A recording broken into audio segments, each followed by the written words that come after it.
Bueno, la reforma electoral pues se va a analizar a detalle a inicios de 2026. No sabemos si con mucha gente, poca gente o será en lo oscurito, vaya usted a saber. Es uno de los proyectos legislativos más ambiciosos. Bueno, es el proyecto más ambicioso del gobierno de la presidenta Claudia Sheinbaum. Se busca transformar de manera profunda las estructuras de las instituciones electorales. Además, es uno de los pilares de la instrumentación, de la implementación del principio de austeridad republicana. ¿Es muy cara la democracia o no es muy cara? ¿Vale lo que vale?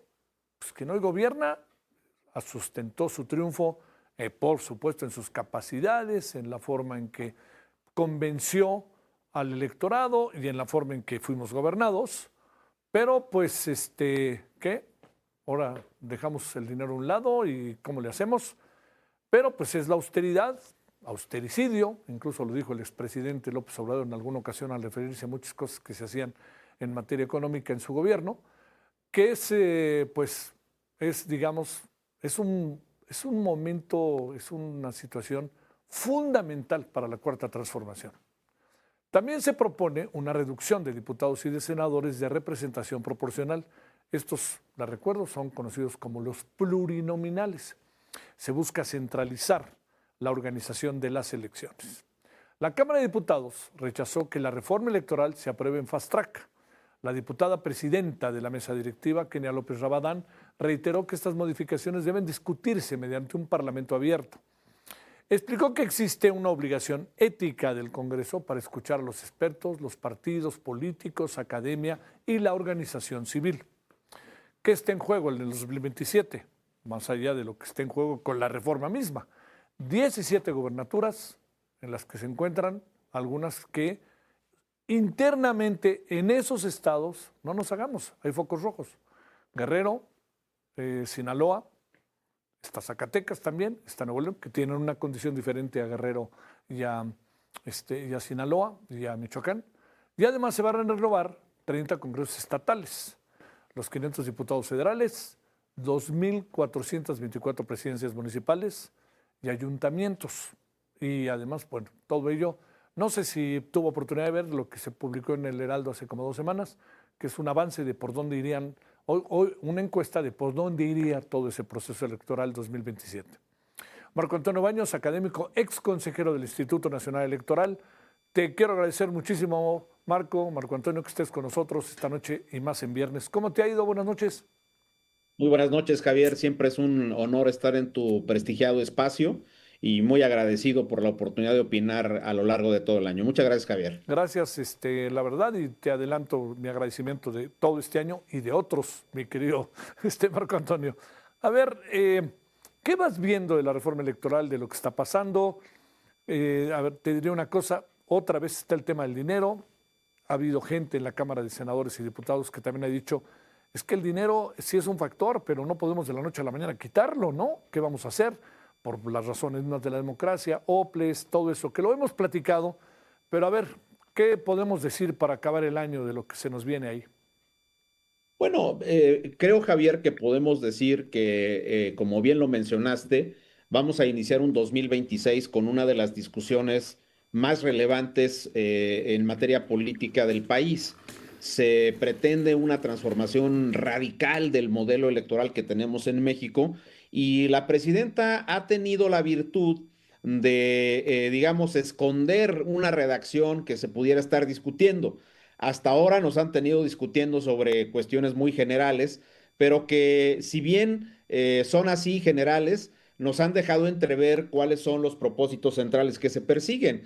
Tú ya delineaste algunos de ellos y yo coincido con tu comentario en el sentido de que detrás del argumento de reducir el costo de las elecciones está la idea de mutilar al Instituto Nacional Electoral, reducirle la estructura, quitar todo el servicio civil de carrera que tiene esa institución y que hoy día en los 300 distritos electorales tiene personal especializado que es la principal garantía de eficacia operativa dentro de las elecciones que tenemos en México.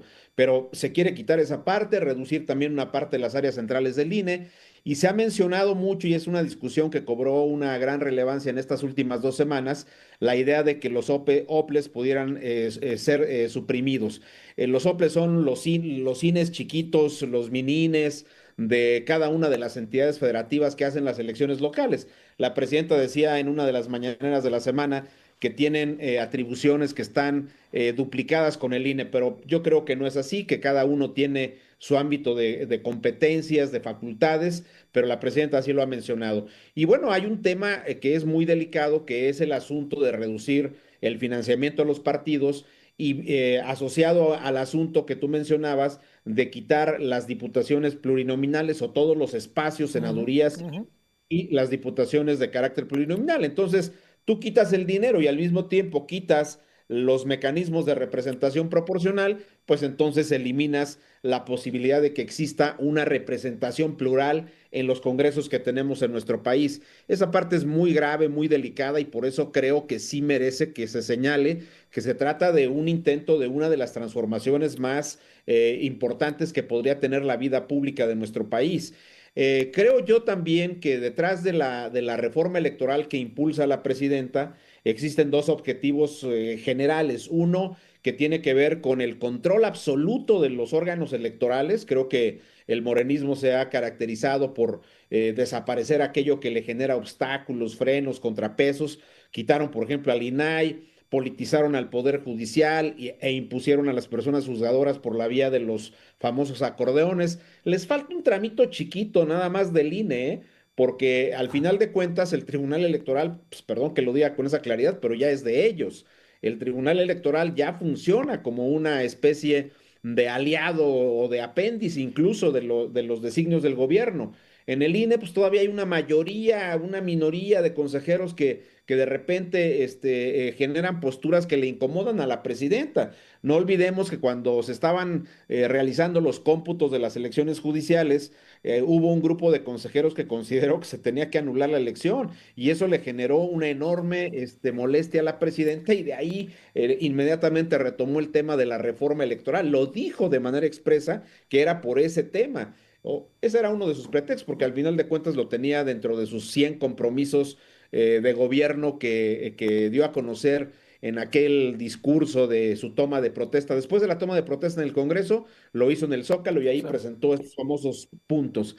Entonces yo creo, Javier, que estamos en ese debate que nos puede llevar a esa transformación radical donde controlan completamente a las autoridades electorales, pero al mismo tiempo establecen reglas de competencia que favorezcan abiertamente las candidaturas del morenismo. Y a mí me preocupa una cosa que ya de alguna manera habíamos comentado contigo en un programa anterior, Javier, y me parece a mí que después de la experiencia de la elección judicial, lo que previamente había pasado con la consulta popular y con la revocación del mandato, pues ellos tienen la idea de que a lo mejor no es necesario instalar tantas casillas y por eso quieren Sí, abaratar, sí. reducen recursos. Y bueno, pues ahí tienes los acordeones ya validados por parte del tribunal. La verdad es que estamos en una situación bastante complicada, y creo que la democracia mexicana, si es que todavía le podemos llamar así, corre un enorme peligro con una reforma electoral que la presidenta ha ocultado, y que particularmente en los últimos meses el entorno hizo que ellos avanzaran sin que hubiera discusión pública, porque vinieron las famosas, el tema de las inundaciones, de estas lamentables pérdidas de vidas humanas que hubo en 4 estados de la República, estuvo el tema del huachicol fiscal, estuvo la relación tensa que se ha tenido con Estados Unidos y que ha vivido diversos episodios, el escándalo de la Miss Universo. Ha habido un conjunto de elementos que han distraído la atención y que no nos han llevado a centrarnos en el tema de la reforma electoral. Pero a partir de enero, cuando la presidenta ya entregue de manera definitiva el documento, pues ya sabremos exactamente qué es lo que están ellos pretendiendo. Hay por ahí algunos borradores, Javier, que han circulado en redes, quién sabe si serán o no ciertos, pero a mí me llegó, por ejemplo, una hoja que pareciera ser de un documento que se está trabajando en el gobierno con relación a este tema, y hablaban de elección de los consejeros electorales del INE, pero también hablaban de la elección de los presidentes de los 32 consejos locales del INE. Esos presidentes actualmente son los delegados o vocales ejecutivos del propio INE en cada una de las entidades federativas.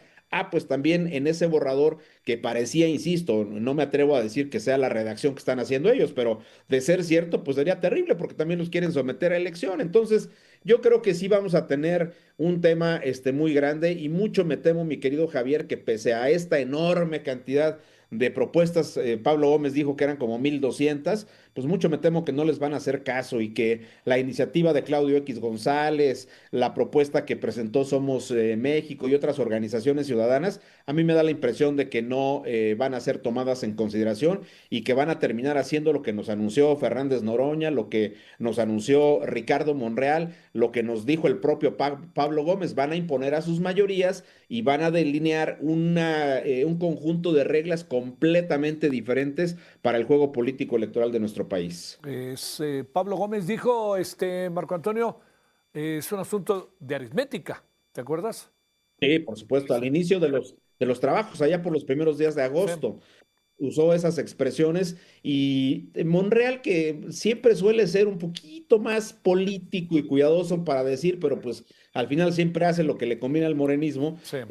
Monreal dijo que ellos tendrían que negociar con todos, pero que iban a empezar con sus aliados, es decir, con el PT y con el Con Verde, el que verde. para efectos de Morena, pues son estratégicos en las votaciones que se van a tener con el tema de la reforma. Así que nos viene un inicio de año, Javier, bastante complicado para el país porque se va a discutir un tema que realmente es relevante, que realmente es importante y que le podría cambiar completamente el rostro, la fisonomía a lo que es esta democracia mexicana que está teniendo varios tumbos. Entiendo que hay razones de fondo, pero déjame hacerte 2 o 3 preguntas, si se puede, con el sí no, en función de tu experiencia durante mucho tiempo en el Instituto Nacional Electoral, en el Instituto Federal Electoral y en el Instituto Nacional Electoral. ¿Plurinominales deben de continuar, sí o no? Sí, Segundo, ¿debe de ser más pequeña la Cámara de Diputados y Cámara de Senadores?